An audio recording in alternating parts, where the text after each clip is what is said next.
This 1879 portrait looked like a reunion until experts found something disturbing about the enslaved girl. Dr. Amanda Chen stared at the oil painting on her computer screen at the Smithsonian's Conservation Lab in Washington, D.C. It was May 2024, and she'd been analyzing 19th century American portraits for months as part of a project documenting post-Civil War art. This painting troubled her. The work, dated 1879, showed two young women, approximately 18 or 19 years old, sitting close together in a garden setting. One woman was white, dressed in an elaborate blue silk dress, her blonde hair styled fashionably. The other was black, wearing a simpler brown dress, her dark hair pulled back neatly. What struck Amanda was their positioning. They sat side by side on a stone bench, shoulders nearly touching, both smiling genuinely. It was unusual. Post-war paintings rarely showed black and white subjects with this level of intimacy and equality. The painting had been donated by the Whitfield family of Charleston, South Carolina. A brass plate read, "Margaret and Clara, 1879. The donation note explained, "This portrait was found in our grandmother's attic in 1956. Margaret Whitfield was our ancestor. The identity of Clara is unknown. The painting had been hidden away for decades." Hidden away. That phrase nagged at Amanda. She began standard conservation analysis, using X-radiography to examine the painting's layers. When the X-ray image appeared, Amanda's breath caught. There, invisible beneath layers of paint, were shapes around the black woman's wrists and ankles. Heavy, unmistakable shapes deliberately painted over. Shackles. Iron shackles. Amanda sat back, heart pounding. This wasn't just a portrait of two young women. Beneath the surface were symbols of bondage and enslavement, deliberately hidden by paint. Why would an artist paint shackles and then cover them? What was the relationship between these women? And why had this portrait been hidden for decades? Amanda called Dr. Evelyn Washington, a historian specializing in slavery-era artifacts. "I found something extraordinary.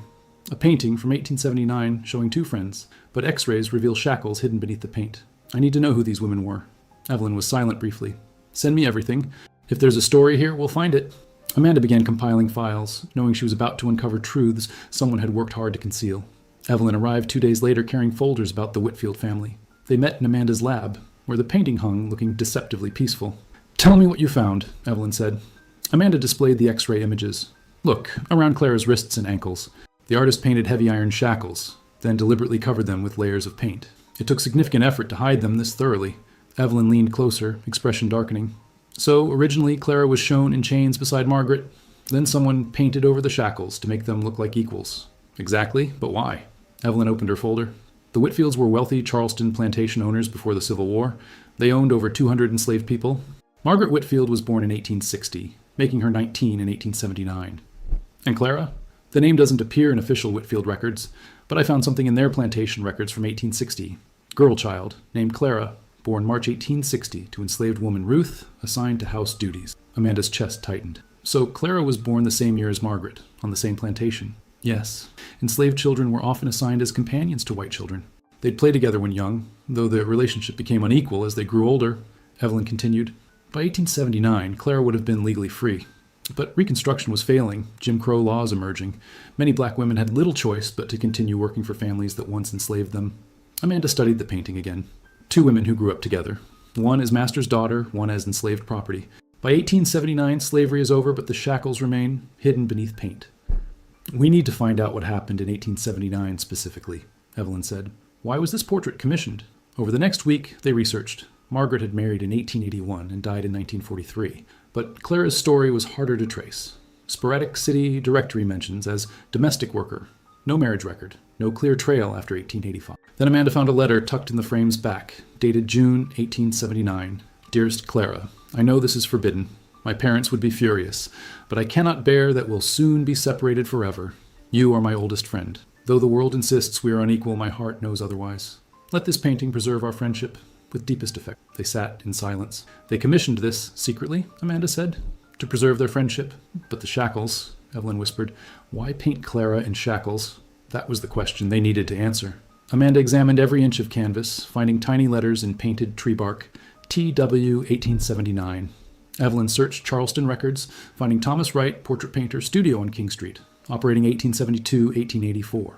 More importantly, the 1870 census listed Wright as mulatto, a free person of color serving both black and white clients. "This changes everything," Evelyn said. As a black man, Wright understood the complexities. He understood what it meant for Margaret and Clara to sit together like this. Amanda studied the X-rays again. So Wright painted Clara in shackles deliberately. He was making a statement. Exactly. He was painting truth beneath appearance. On the surface, two friends. Underneath, the reality that Clara was still bound, not by literal chains, but by social, economic, and legal constraints. They found Wright's 1876 advertisement. T. Wright, portrait artist. All clients? Welcome. The phrase signaled he'd paint black subjects with dignity equal to white subjects. Then Evelyn found an August 1879 newspaper article. Local artist Thomas Wright has departed Charleston for Philadelphia, seeking greater opportunities in the North. Conditions have become untenable for Negro artists here. He left right after painting this portrait, Amanda said. Not a coincidence. Evelyn nodded. Wright painted something dangerous. Margaret and Clara wanted a friendship memorial, but Wright made it more a critique, a truth powerful people wouldn't want revealed. And then he had to leave, Amanda finished. They needed to understand why this painting had been hidden for decades, who had hidden it, and why.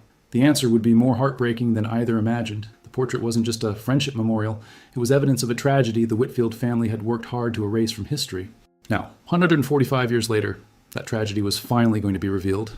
Evelyn knew that understanding this painting required finding Clara's own words, letters, diary entries, anything documenting her perspective. She contacted the Avery Research Center in Charleston, which specialized in African American history.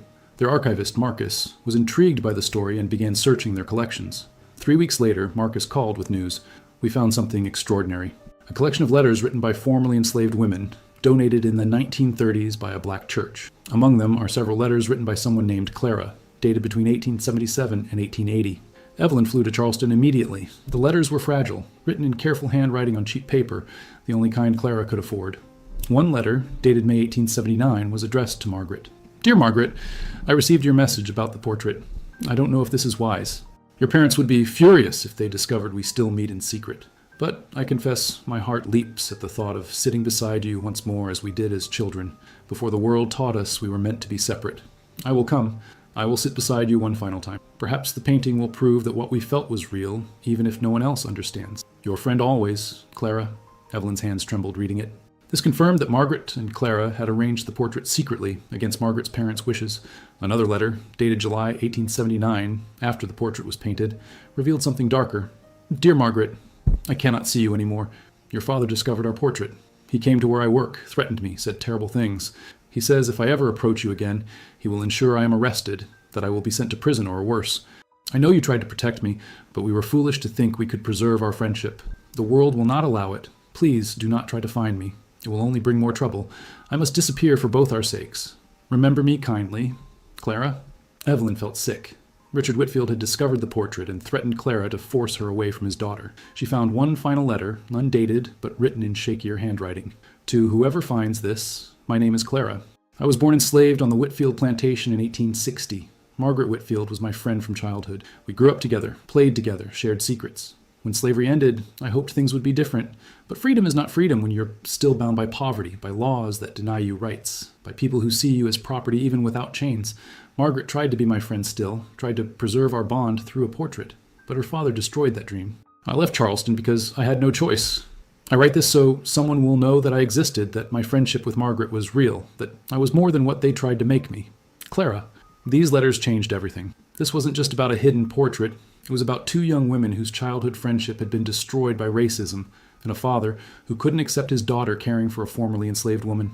Evelyn shared the letters with Amanda, who sat in silence after reading them. The shackles in the painting, Amanda said quietly. Wright painted them because Clara was still shackled. By poverty, by Jim Crow, by men like Richard Whitfield, who would threaten and intimidate to maintain racial hierarchy. And Margaret knew it, Evelyn added. That's why she hid the painting after her father discovered it. She couldn't show it publicly, but she couldn't destroy it either. It was all she had left of Clara. To understand what happened when Richard Whitfield discovered the portrait, Evelyn searched for his personal papers. The South Carolina Historical Society held the Whitfield family collection, including Richard's correspondence from the 1870s. She found a letter Richard wrote to his wife Catherine in July 1879. I have discovered something profoundly disturbing. Margaret commissioned a portrait, without our knowledge or permission, showing herself sitting beside that Negro girl Clara who used to work here. They are positioned as equals, as friends. The artist, some mulatto from King Street, has created an abomination that suggests our daughter sees herself as equal to former slaves. I have dealt with the situation. I located Clara and made clear that any further contact with Margaret will result in severe consequences. I have also ensured the artist has left Charleston. The portrait will be destroyed. But the portrait hadn't been destroyed. Why? Evelyn found the answer in Catherine Whitfield's diary from August 1879. Richard demands I destroy Margaret's portrait. He says it is disgraceful, that it shows improper affection between our daughter and a Negro. But I cannot do it. I watched Margaret and Clara grow up together. Before the war, before everything changed, they were like sisters. I know the world says it was wrong, that Margaret should never have cared for a slave child as she did, but they were children, innocent of the divisions we adults created. Margaret has been heartbroken since Richard drove Clara away. This portrait is all she has left. I cannot destroy it. I have hidden it in the attic instead. Perhaps someday, when these bitter times have passed, it can be understood for what it truly is. A testament to a friendship that society would not allow. Catherine had saved the painting. Despite her husband's orders, despite the social pressure, she'd preserved this evidence of her daughter's love for Clara. Evelyn shared this discovery with Amanda. Catherine Whitfield was complicit in slavery, benefited from it her entire life. But even she couldn't bring herself to destroy this painting. What happened to Margaret after Clara left? Amanda asked. Evelyn had found that too. Margaret married in 1881 to a man her father chose. She had 3 children, lived conventionally. But I found something in her granddaughter's memoir published in 1965. The granddaughter wrote, "Grandmother Margaret was a melancholy woman, often distant. She kept a locked drawer in her desk that no one was allowed to open. After she died, we found it contained letters from someone named Clara and a small portrait of them together. Mother ordered both burned, saying they were improper. I regret that we didn't preserve them. They seemed important to Grandmother." So Margaret kept Clara's letters her entire life, Amanda said softly. Locked away, hidden but treasured. And the small portrait they mentioned, that was probably a copy or a photograph of the larger painting. The family destroyed that, but they didn't know about the original hidden in the attic. The story was becoming clearer and more tragic. 2 friends torn apart by racism, one threatened into disappearance, the other forced into a conventional life while secretly mourning the loss. But what happened to Clara after she left Charleston? That was the question that still needed answering. Tracing Clara's movements after 1879 was challenging. She'd essentially disappeared from Charleston records, which was likely intentional. Richard Whitfield's threats had forced her to leave the city entirely. Evelyn contacted genealogists specializing in African American family histories throughout the South. If Clara had moved to another city, she might have left traces, employment records, church registrations, census entries. After weeks of searching, they found a lead. Census records from Augusta, Georgia, in 1880 listed a Clara, Negro female, age 20, unmarried, works as laundress. It wasn't certain proof. Clara was a common name, but the age matched perfectly. And Augusta was close enough to Charleston that someone fleeing could reach it reasonably. Evelyn traveled to Augusta, searching through city directories and church records. At the Springfield Baptist Church archive, she found it. Clara, member since 1879, former resident of Charleston, South Carolina. The church records included a brief interview conducted in 1880 for their membership registry. When asked why she'd come to Augusta, Clara had answered, "I left Charleston to escape a situation that had become dangerous. I seek to build a new life here." Evelyn found more.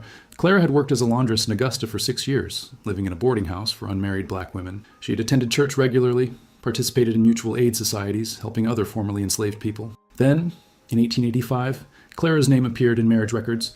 Clara married to Samuel, a carpenter, both of Augusta. Evelyn felt hope for the first time.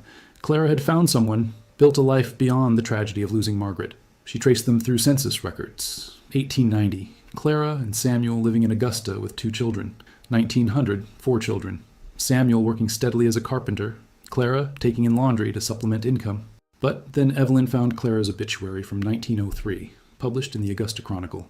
Clara, age 43, died of pneumonia, survived by husband Samuel and 4 children, known for her quiet dignity and kindness to all, services at Springfield Baptist Church. Clara had died at 43, relatively young even for that era. The obituary was brief, mentioning nothing of her childhood, nothing of Charleston, nothing of Margaret. But Evelyn found one more document, a letter from Samuel written to Springfield Baptist Church in 1904, donating his wife's few personal possessions to the church's historical collection. My wife Clara rarely spoke of her childhood in Charleston. She said those memories were too painful. But before she died, she told me about a friend from her youth, a white girl named Margaret who had been kind to her when kindness was rare. She said they had their portrait painted together, trying to preserve that friendship before the world tore them apart. She never saw Margaret again, but thought of her often. Clara carried that loss her entire life. I donate these letters she kept, hoping they might matter to someone someday. Those were the letters Evelyn had found in the Avery Research Center. Clara had kept them until her death, and Samuel had preserved them. Clara had built a life, married, had children, found some measure of peace, but she'd carried the loss of Margaret forever. A childhood friendship destroyed by racism, a bond that society refused to allow. Evelyn returned to Washington with this information. Now they had both sides of the story. Margaret, forced into a conventional life while secretly keeping Clara's letters locked away. Clara, building a new life in Augusta, but never forgetting the friend she'd lost. And between them, Hidden in an attic for decades, a portrait that captured one brief moment when they'd sat together as equals, trying to preserve something the world wouldn't allow them to keep. Amanda continued analyzing the painting with new understanding.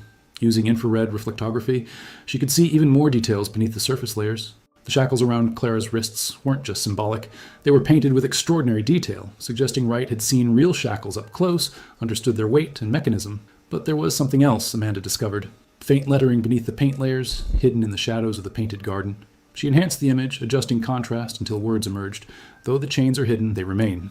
1879. Wright had written this message beneath the paint, knowing it would be invisible but permanently part of the painting's truth. Amanda also found that Wright had painted tears on Clara's face originally, tiny tears at the corners of her eyes, then painted over them to make her expression appear happy. The X-rays showed those hidden tears clearly. He painted the truth first, Amanda explained to Evelyn. Clara sitting beside Margaret, shackled and crying. Then he painted over it to create the version they could actually keep. Two friends smiling together, but the truth remained underneath, permanent. "It's brilliant and heartbreaking," Evelyn said. Wright gave them the painting they wanted while preserving the reality beneath it. They researched Thomas Wright further, finding he'd settled in Philadelphia and continued painting until his death in 1891. His obituary mentioned he'd been known for portraits capturing the dignity of Negro subjects and the complex realities of freedom after slavery. Wright had painted dozens of similar works, portraits of formerly enslaved people where X-ray analysis might reveal hidden truths beneath the surface. His paintings were acts of documentation and resistance, appearing acceptable on the surface while preserving harsh realities underneath. Amanda and Evelyn decided to present their findings at a joint conference of art historians and scholars of African American history. The revelation about the hidden shackles would challenge how people understood post-Civil War portraiture. But first, they needed to do something else: find Clara's descendants. If Clara had 4 children in Augusta, those children might have had families of their own. Somewhere, Clara's great-great-grandchildren might be living, completely unaware of this story. Evelyn contacted genealogists in Augusta, providing Clara's married name and her children's names from census records. The search would take time, but if they could find Clara's family and tell them this story, it would make the discovery complete. Meanwhile, Amanda prepared the painting for exhibition. The Smithsonian wanted to display it with the X-ray images, showing the public how the shackles had been hidden beneath layers of paint, how Wright had documented a truth while appearing to create a conventional portrait. 3 months later, Evelyn received a call from a genealogist in Augusta. "We found them. Clara's great-great-granddaughter is named Michelle. She lives in Atlanta, teaches history at a high school. I told her about your research. She wants to meet you." Evelyn and Amanda flew to Atlanta the following week, bringing photographs of the painting and all the documents they discovered. Michelle was a woman in her 40s with Clara's same gentle eyes visible in the portrait. When they showed her the painting, she stared for a long time in silence. "That's my great-great-grandmother," she whispered. "I've heard stories that she'd been enslaved as a child in Charleston, that she'd left suddenly and never talked much about her past. But we never knew why." They showed her the letters, the documents, the X-rays revealing the hidden shackles. Michelle cried reading Clara's words, learning about the friendship with Margaret, understanding why her ancestor had carried such sadness. "She lost her friend," Michelle said. "A childhood friend ripped away because of racism, and she carried that loss for 43 years until she died." "Yes," Evelyn confirmed, "but she also survived, built a life, had a family." "You exist because Clara was strong enough to start over in Augusta," Michelle nodded slowly. "What happened to Margaret's family? Are there descendants?" "Yes," Amanda said. "The Whitfield family still exists in Charleston. We haven't contacted them yet. We wanted to speak with you first." "I want to meet them," Michelle said firmly. "I want Margaret's descendants to know that Clara never forgot their ancestor, that the friendship was real, that it mattered." Evelyn contacted the Whitfield family, explaining what they'd discovered about the portrait. After initial hesitation, Margaret's great-great-grandson David agreed to meet. They arranged a meeting at the Smithsonian, where the painting was being prepared for exhibition. David Whitfield arrived looking uncomfortable, a tall man in his 50s with blonde hair like Margaret in the portrait. Michelle was already there, standing before the painting, studying the image of her ancestor. David approached slowly, looking at the portrait for the first time. "My family donated this painting years ago. We never knew the full story, just that it had been hidden in our grandmother's attic." "Your family tried to erase this story," Michelle said, her voice controlled but firm. "Your ancestor, Richard Whitfield, threatened my ancestor, forced her to leave Charleston, destroyed her friendship with his daughter." David looked down. "I know. Dr. Washington shared the documents. I'm ashamed of what my ancestor did. But Margaret, my great-great-grandmother, she tried to preserve this. She kept Clara's letters locked away her entire life. She kept letters while living in comfort," Michelle replied. "My ancestor lost everything, her friend, her home, her childhood. She had to start over in a strange city with nothing." The tension was thick. Evelyn intervened gently. Both women were victims of a system that wouldn't allow their friendship. Margaret couldn't defy her father openly without being disowned. Clara had no power to fight back. The real villain was the racism that made their friendship impossible. They stood together silently, looking at the painting where their ancestors sat side by side, smiling, preserved in a moment of equality that the world had refused to allow them in life. Finally, David spoke. I want to help correct this. My family has resources. We could create a scholarship in Clara's name, could support the exhibition, could ensure her story is told alongside Margaret's. Michelle considered this. Clara didn't want charity. She wanted dignity, equality, the right to be friends with someone without facing threats and violence. I understand, David said, but I can't change the past. I can only try to honor these women's memory now. They tried to preserve their friendship through this painting. I can help tell their story. Michelle finally nodded. All right, but Clara's story is told fully, not sanitized, not made comfortable. The truth about the shackles, the threats, the loss, everything. Everything, David agreed. Over the next months, they worked together planning the exhibition. Michelle provided family photos of Clara's descendants, documents from Clara's life in Augusta.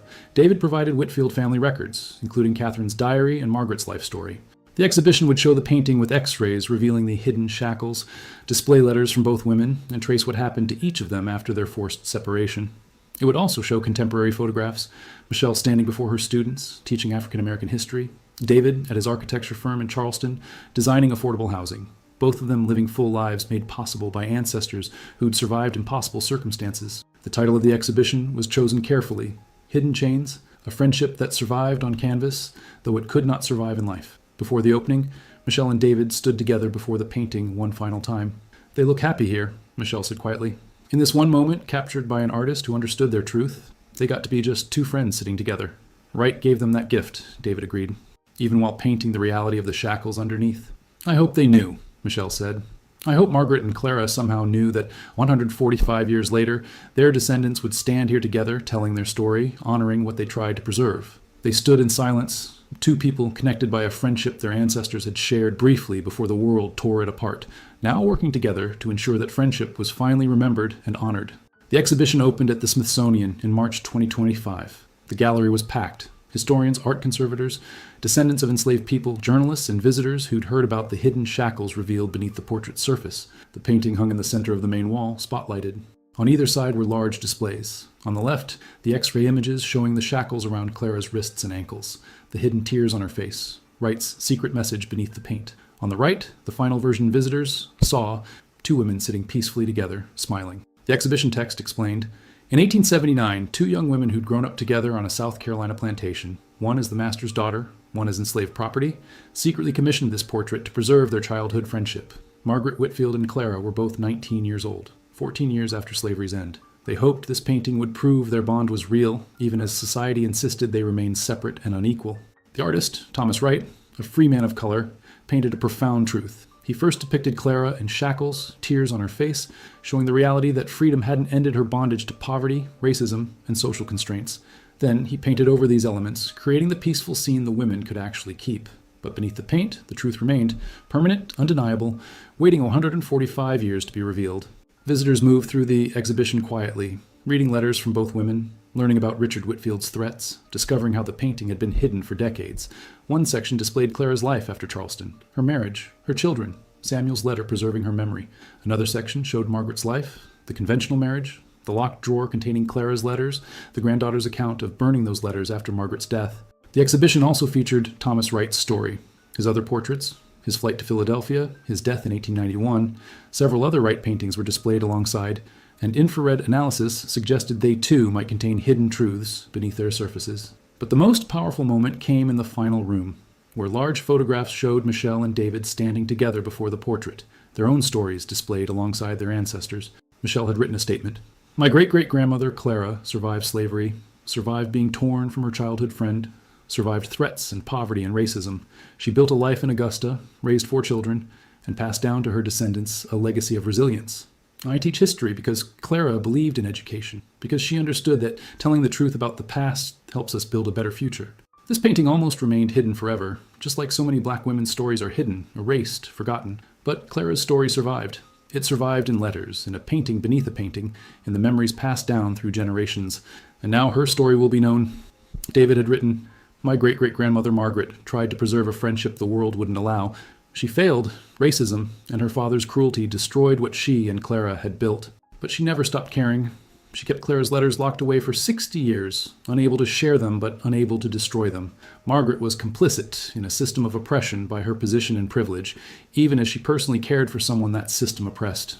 Her story is complicated, uncomfortable, but it's important to tell, to show how racism harmed everyone, even those who benefited from it in material ways. I can't undo what my ancestor Richard did, but I can honor what Margaret tried to preserve and what Clara survived. The exhibition became one of the Smithsonian's most visited. News coverage was extensive. Scholars began analyzing other Thomas Wright paintings, discovering more hidden truths. The story of Margaret and Clara sparked conversations about childhood friendships across racial lines, about how slavery's end didn't end racism's harm, about the complicated relationships between white and black women in the post-war South. 6 months after the exhibition opened, Michelle received a package at her Atlanta home. Inside was a letter from an elderly woman in Charleston named Patricia. Dear Michelle, I'm 92 years old and I was Clara's youngest daughter. Yes, your great-grandmother. I'm still alive.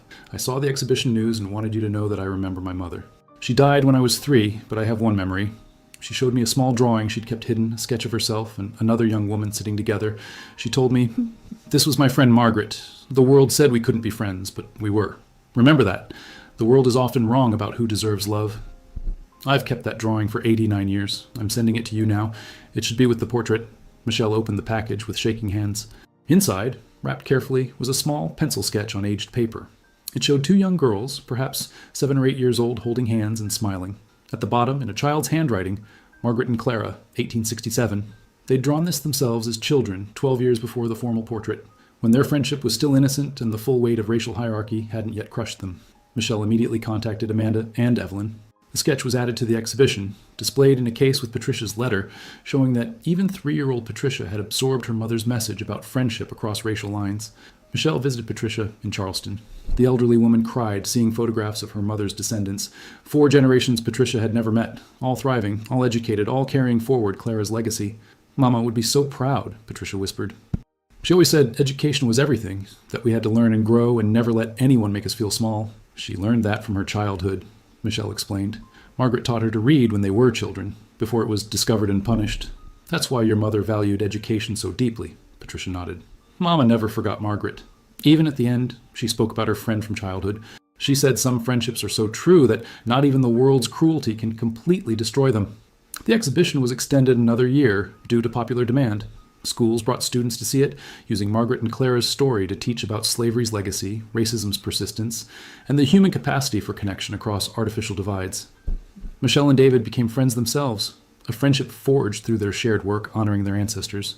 They spoke together at conferences, wrote articles together, advocated together for teaching difficult histories honestly. 5 years after the exhibition opened, Michelle published a book, Hidden Chains, My Great-Great-Grandmother's Story and the Friendship That Survived in Paint.